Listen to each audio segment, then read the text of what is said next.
Mais uma vez, boa noite a todos aqui que me escutam. Hoje, dia 1º de novembro de 2023, até aqui o Senhor tem nos ajudado e nós estamos então na nossa quarta aula sobre a Carta Pastoral e Teológica sobre Liturgia da Igreja Presbiteriana do Brasil. Se você tem acompanhado nossos estudos, na última quarta-feira quem nos falou foi o nosso irmão Danúzio, dando um estudo para nós, e hoje nós retomamos aqui a sequência de estudos sobre este documento que a Igreja Presbiteriana do Brasil mandou, fez, enviou, construiu na década de 90 para auxiliar as igrejas em relação à sua liturgia. Nessa época havia muita novidade, muitas mudanças, e a igreja achou por bem dar um documento que normatizasse os cultos. Nós já vimos 3 porções significativas dessa carta, e agora nós vamos então para a sua última sessão. Lembrando que esta carta você pode ter com toda tranquilidade, basta colocar num site de busca em PDF com o título Carta Pastoral e Teológica sobre Liturgia da Igreja Presbiteriana do Brasil, que você com certeza conseguirá este documento na íntegra. Se você também tiver acesso ao site do iCalvinos, que também não é difícil, no portal da IPB você consegue ter acesso, basta também no Digesto procurar e você também terá aí a possibilidade de ter esse documento em mãos. Dito isso, vamos então para as sessões que temos que ver hoje. Veremos primeiro fortes expressões corporais. O que significa isso? Vamos lá. Diz assim o texto: determinados ritmos musicais tendem a provocar movimentos do corpo, tais como balanços, meneios e gingas, enquadrando-se naquilo que o Supremo Concílio classifica como expressões corporais acentuadas, as quais são inconvenientes por distanciarem os adoradores dos princípios que regem o culto público. Cabe aos pastores das igrejas locais instruírem, ensinarem e orientarem a congregação quanto à natureza do culto a Deus, do louvor que a Ele é devido e do potencial que esses movimentos corpóreos têm para provocar a sensualidade e afastar a mente e o coração do propósito central do culto, que é adorar a Deus, sempre seguindo os princípios que revestem o culto de Deus de sobriedade, temor e bom senso. Bom, a preocupação dos redatores aqui é muito simples. Existem músicas que são tocadas na igreja que, por sua própria constituição, elas são rítmicas. A música, ela é composta de ritmo, melodia e harmonia, e vez por outra, é natural nos sentirmos então embalados pela música, e algumas bandas, sabendo disso, fazem destas músicas uma oportunidade de fazer o pessoal ficar comovido ou sentir-se embalado demais. E tem pessoas que são suscetíveis a ritmos assim. Então, o que o texto está dizendo? Que isso não deve acontecer no culto. Nós não viemos aqui para dançar, meus irmãos e irmãs. Nós viemos aqui para cultuar a Deus. Então, as músicas, elas precisam ser feitas para a glória de Deus. Por isso é preciso ter um pouco de bom senso em relação à seleção das músicas que podem ser tratadas na igreja.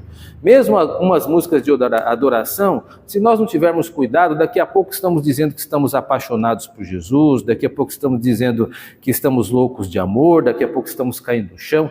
Não é bem assim, né? Esse tipo de comportamento não é o que se espera num culto solene, não é assim que nós temos no Antigo Testamento. Então o texto, ele está preocupado com esse tipo de novidades nas igrejas. E aqui está dando uma normativa que isso deve ser evitado. Então nós não podemos permitir ou achar conveniente que a dança venha a invadir o culto. Então, se você sentir-se balançar demais, procure compor-se, afinal de contas o culto não é para você, o culto é para Deus. Ah, mas eu tenho vontade, eu sou uma pessoa que é facilmente suscetível, portanto, então controle-se. Controle-se porque o culto é um culto comunitário. Nós não podemos pensar que o culto é para nós. Eu venho aqui dar o meu culto. Não. O culto é de Deus e o culto é comunitário. O Pai é nosso, o Pai não é só seu. Assim, a adoração, ela também faz parte de uma corporação, de um sentimento corporativo. Se você balança demais, atrapalha o irmão ou a irmã que está do teu lado, ou que está atrás de você, né, ficar dançando ali, a pessoa vai ficar desconfortável, né? Não é isso que é para ser feito. Aqui está a normativa da Igreja Presbiteriana do Brasil, que veda, então, danças, balanços, meneios e gingas, muito mais ainda aquelas danças sensuais, né? Isso não pode acontecer. Palmas. Pode ou não bater palmas? Vamos ver sobre isso nestes 3 parágrafos aqui desta carta da liturgia. A expressão bater palmas ocorre apenas no Antigo Testamento. Para os judeus, bater palmas podia expressar ira. Em Números 24:10, você vai encontrar algo assim, Ezequiel 21:17 e 22:13. E também podia ser desprezo. Jó 34, verso 37, capítulo 34, verso 37, Lamentações 2:15 e Naum 3:19 são referências que você pode consultar aí na sua casa. No Antigo Oriente, as palmas eram usadas para manifestar a aprovação pela queda dos inimigos. Mais uma vez o livro de Jó, capítulo 27, verso 23.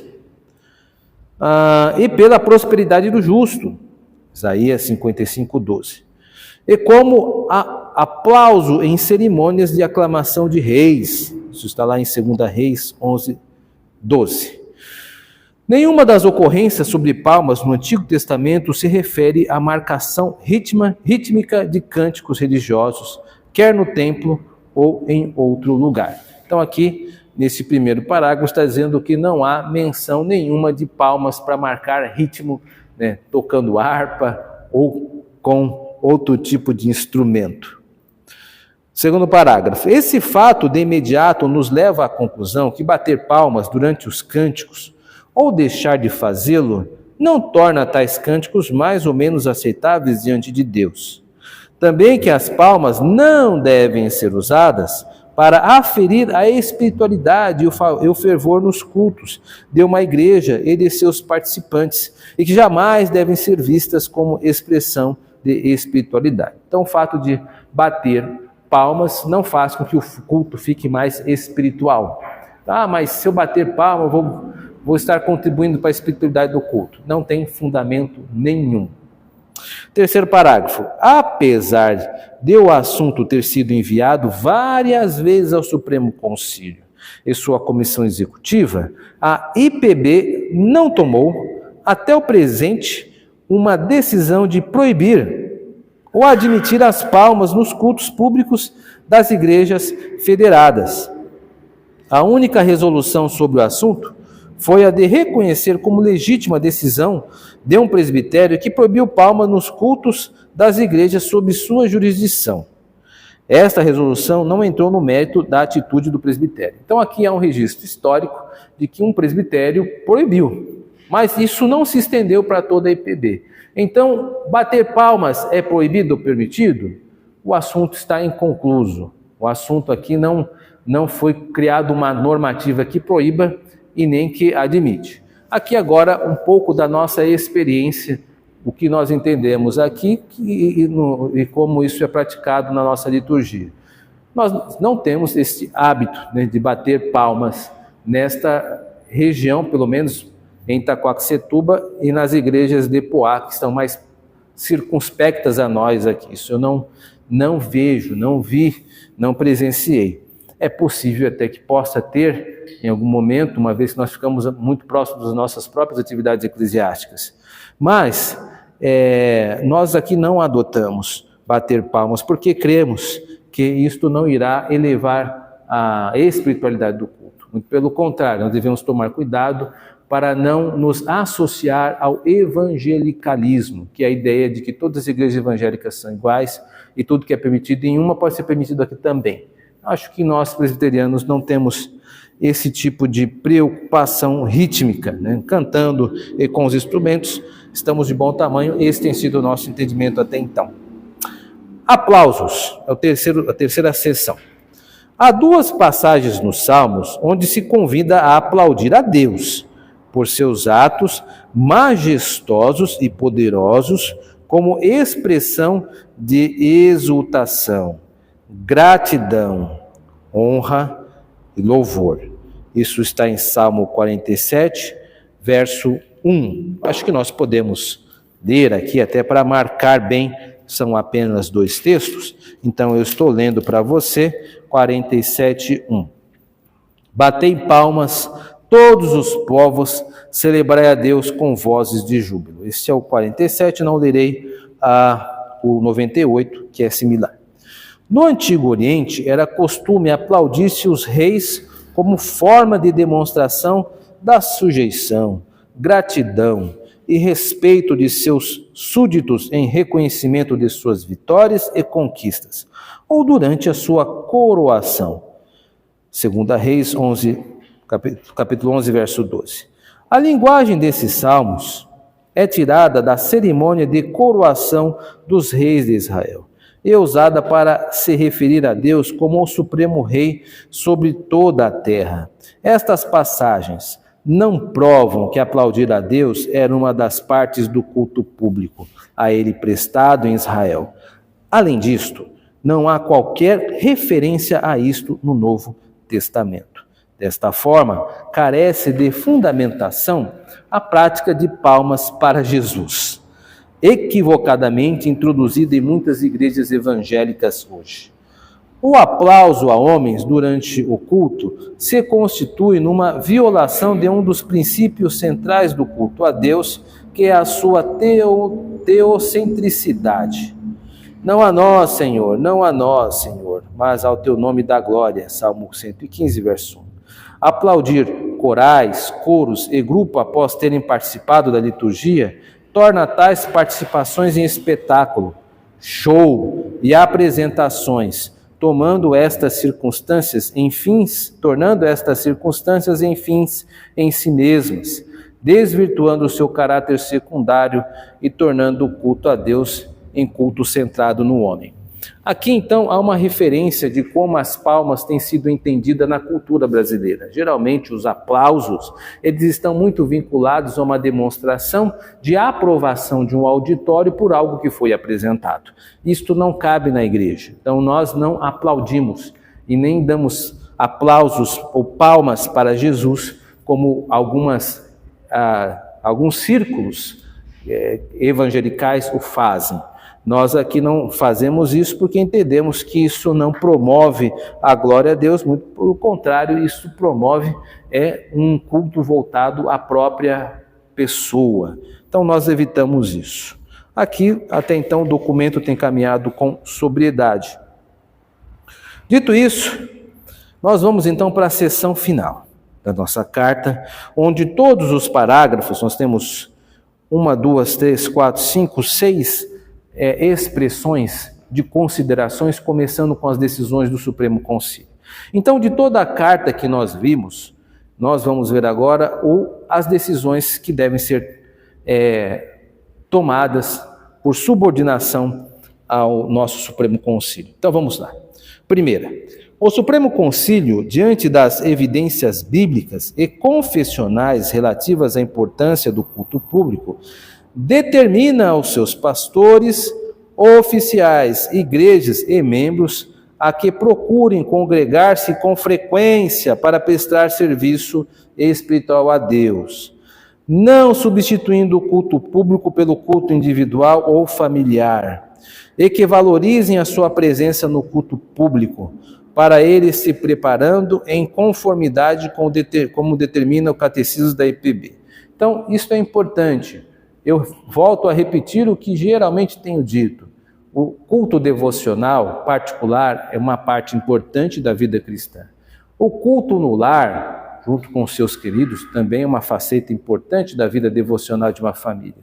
Agora, nenhum desses dois expedientes substitui o culto público de convocação de Cristo para a comunidade, a sociedade cristã, que o Senhor conferiu os seus selos como sacramentos, que são expressões do pacto que ocorrem dentro, né, das cercanias da Assembleia. Então, o que o texto está dizendo é que nós não devemos substituir o culto público por culto particulares ou familiares. Está errado, nós não podemos substituir. Eles podem até, o culto devocional particular e o culto familiar, complementarem a adoração pública, mas nunca, jamais substituí-lo. Segunda decisão. O Supremo Concílio entende que as danças não fazem parte do culto público revelado por Deus e assim determina a seus pastores, concílios e igrejas federadas a que não incluam no culto a Deus, independentemente do local onde este culto está sendo oferecido, as chamadas danças litúrgicas, coreografias, ministérios de danças, danças proféticas ou quaisquer outras variações afins, inclusive a pretexto de que são circunstâncias do culto. Então aqui está uma vedação alto e bom som de que é proibido qualquer manifestação corpórea na igreja em relação à dança. E aí, com todas essas questões de coreografia, danças proféticas, sabe-se lá o que seja isso, né? Não pode ser feito. Isto é uma determinação, não está se sugerindo. A igreja que fizer isso estará incorrendo em erro, desobediência ao concílio superior. Terceira resolução. O Supremo Concílio reconhece que as danças são uma expressão cultural e que podem ser realizadas nas atividades culturais das igrejas locais, desde que não em ambiente de culto e desde que não provoquem a lascívia, a sensualidade e ao escândalo. Então aqui há um entendimento de que dançar em si mesmo não é pecado. O que não pode é adotar esta prática no culto solene. Mas o Supremo Concílio não está atacando a expressão cultural. Existem, por exemplo, alguns estados brasileiros que possuem alguns grupos étnicos que têm lá uma herança de danças comunitárias. Por exemplo, eu sei que os alemães, algumas comunidades alemãs do sul, têm algumas reuniões onde eles dançam, também outros países europeus. Nós também temos no Brasil outros tipos de expressões dessa natureza. O Supremo Concílio não está se colocando contra isso, está simplesmente dizendo que culto não é lugar para dança. Quarto, o Supremo Concílio entende que fortes expressões corporais no culto, como meneios do corpo e gingas, mesmo não se constituindo em danças, tende a distrair a atenção dos adoradores e, em alguns casos, a provocar a sensualidade. Destarte, o Supremo Concílio determina a seus pastores, concílios e igrejas federadas que tais expressões sejam evitadas e que os pastores e presbíteros exerçam pastoralmente a supervisão deste assunto, procurando de maneira suasória orientar e conduzir o rebanho sob sua jurisdição. Então, se você está vendo um irmão, uma irmã que está um pouco mais agitada por causa do ritmo, então nós temos total tranquilidade de falar com esta pessoa para que ela possa, de uma forma tranquila, controlar-se um pouco mais, ser mais econômica na sua maneira de adorar a Deus. Mas eu sou membro da igreja? Sim, membro da igreja, mas você está aqui para cultuar a Deus e também precisa ser respeitada a solenidade. Você nos ajuda quando entende que isso tem que ser um ethos da igreja. O que é um ethos da igreja? Uma atmosfera da igreja de solenidade que tem que pairar sobre nós. Então, se sentir-se incomodado, pode procurar também o diácono, o presbítero, o pastor, que estará orientando esta pessoa para que ela pare de agitar-se um pouco mais, a fim de que nós todos possamos cultuar a Deus. Quinta resolução. O Supremo Concílio entende que compete aos conselhos e presbitérios orientarem e determinarem as igrejas sob sua jurisdição quanto ao bater palmas ou não durante os cultos. O Supremo Concílio determina aos seus pastores e concílios, a quem instruam estas igrejas, que as palmas não indicam maior liberdade espiritual no culto, resumindo-se a mero acompanhamento do ritmo onde couber, e que em todas as coisas usem de sabedoria, bom senso e prudência para evitar conflitos, divisões e contendas no meio do povo de Deus. Então, pode-se bater palmo? Não, isso é uma situação que o conselho da igreja, juntamente com o presbitério, pode, caso haja necessidade, fazer algum tipo de orientação, de confrontação com a igreja, ou até mesmo com a coletividade das igrejas federadas. Por fim, o Supremo Concílio suplica a Deus que a presente carta pastoral seja usada por ele, para que o culto que lhe prestamos esteja mais e mais de acordo com sua palavra, e para que nossa denominação goze de paz e harmonia em todos os recantos desta nação. Então, esta foi a última sessão da nossa carta litúrgica.